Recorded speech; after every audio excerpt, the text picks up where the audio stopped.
Christian B. Burnaby, Vancouver-based real estate agent. Welcome to another edition of Rapid Fire Real Estate, where today I want to take you through a pre-sale contract here in BC. I just helped my clients in the last week buy a pre-sale in Langley. And so I found some new things in here, things that you should be aware of. You know, some of these contracts are 30, 40, 50 pages long, including the disclosure statement. They can run on for hundreds of pages. But what I want to do is take you through the major points, key highlights, so that you are aware of what you're signing when you're buying a pre-sale. So let's do that. And I'm going to jump through it bullet by bullet. And as always, if you want to reach me, you've got questions, you can do so by my contact in the show notes just below. All right. In this contract anyway, assignment fee was $1,000. That's down from $3,000 a couple of years ago, just after the pandemic. Deposits are non-refundable. So if you're backing out of a pre-sale purchase, you're saying goodbye to your deposit. Your end date or outside date, as it's called, is the date by which, if the developer hasn't built the home and given you the keys, you can walk and you get your deposit money back. In this case, the end date here is July. For example, if it's July 1st, 2027, that's when you've got to have the keys in your hand. If you don't, you can get your money back and walk. But of course, you could be buying in at a much higher price. You may be buying the same type of home for $40,000 more. So we don't want that situation.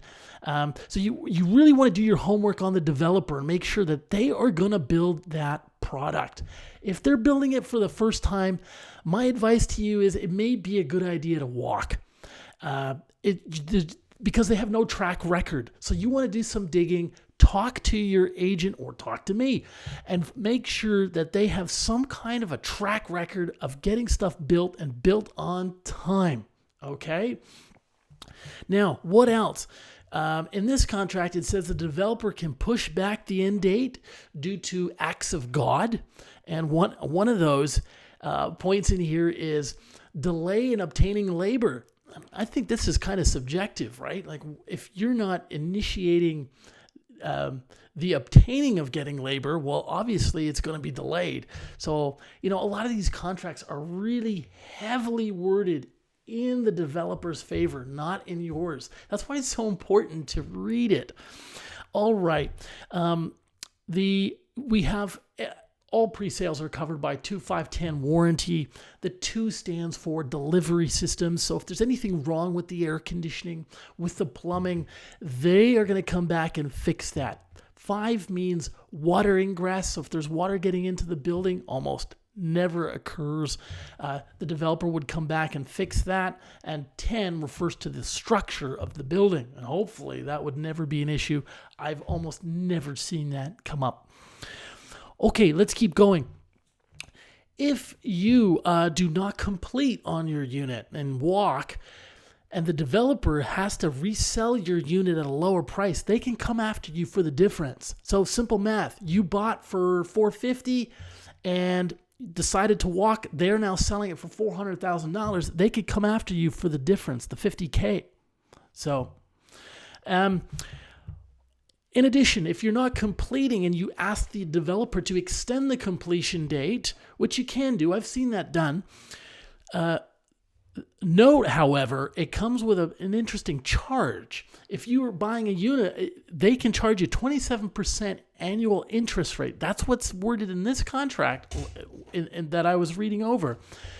Which means if you put down a $100,000 deposit, you're buying a $500,000 unit, they'll be charging you 27% interest annually on that $400,000 that is unaccounted for.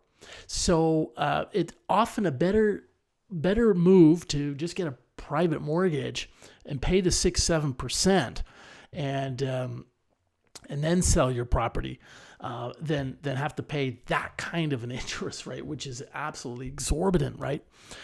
Okay, let's keep moving. They can reassign. Let's say you are thinking of buying an EV car in the next 2-3 years, but haven't. You move in, you drive gas.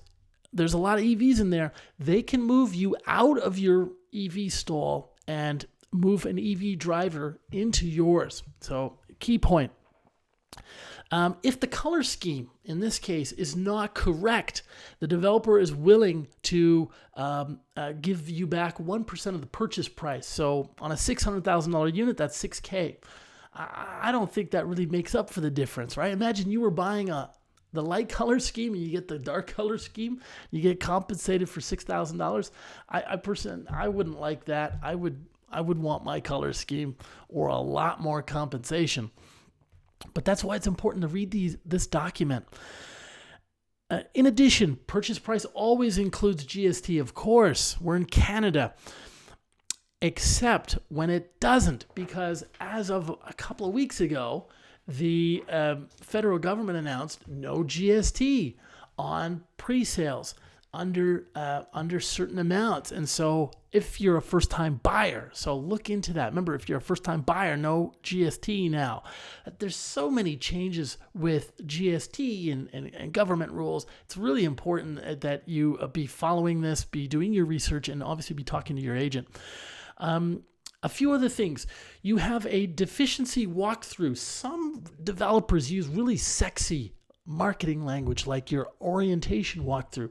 Hey, it's the deficiency walkthrough. It's to make sure stuff is working properly. Is the microwave working? Is the fridge closing properly? Are the cabinets aligned? Is the door scraping against the bottom? Is there chip paint as you walk into the bathroom?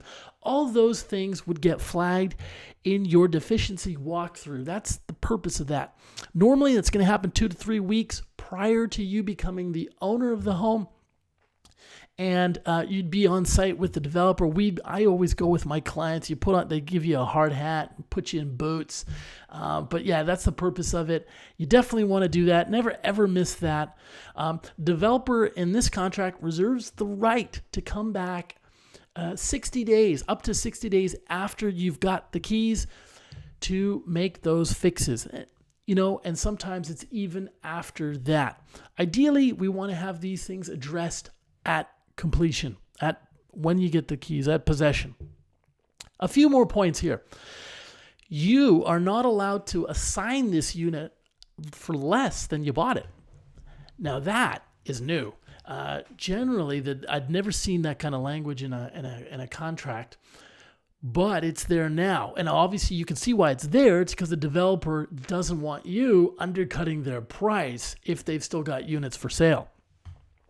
Some other interesting things I'm seeing for the first time in this contract is that if the developer starts developing across the street because they bought some farmland and they're developing that now, they can say that project competes, your assignment competes with them. So they can restrict your assignment on the grounds that it competes with a project they have going on nearby. And of course, most of these pre-sale contracts will restrict the assignment no matter what. Often the developer will have some sales target in the pre-sale contract that says they've got to meet, 90% of sold listings, sold units. Then you can go ahead and sell your unit on the MLS via an assignment. But until they meet their sales targets, they're not going to let you assign your unit and market it on the MLS. The reason why you want to go to the MLS, of course, is because when it's like the New York Stock Exchange, when you're on the MLS, the entire world can see you, tens of thousands of eyeballs. It allows you to sell faster and for more money. But again, the developer is going to say no to that if they're struggling to sell the project themselves. In this case, they're saying they need to reach a target of 100, I believe it was 100 units before they would let you market your unit for sale as an assignment. And major point in this contract, I saw that the developer has put in a condition and that says the agreement is subject to the developer selling 120 strata lots by next spring. And there's a specific date, which I'm not telling you, so I don't reveal the exact development. But The point is that the developer, if they don't meet their sales target, which allows them to qualify for the construction loan, well, then you get your money back, and all bets are off. So important to know again that the reason why we have these disclosure statements is that it gives the developer a deadline to meet their sales targets to qualify for their construction loan. And if they don't, then you get your money back. Otherwise, your money could be tied up for years. And how would you get it back?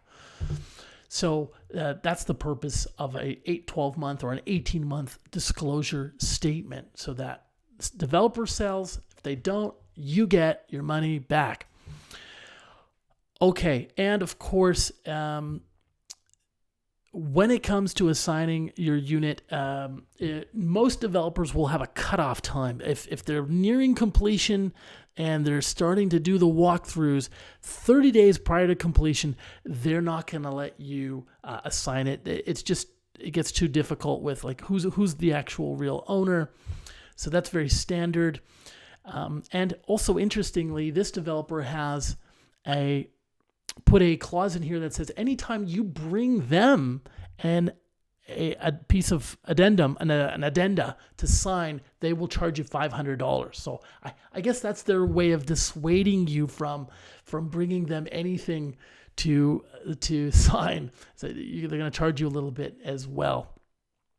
Okay, so the key thing here, as always, do your homework on the developer. Make sure that they've got a track record. If they don't, and they don't complete, well, you get your deposit money back. But what if several years from now you're buying in at a much higher price? You've lost that equity, and plus you're having to come up more money to actually have to make up the difference, right? You were going to buy at $550, now you're buying the same thing for $620. That's an extra $70,000. Boy, wouldn't it have been nice if, as an owner, when you're completing, that the value of your place has gone up by that much, because that's where the market is. So in any event, very important that you do your homework on the developer, read the contract, and read over the disclosure statement.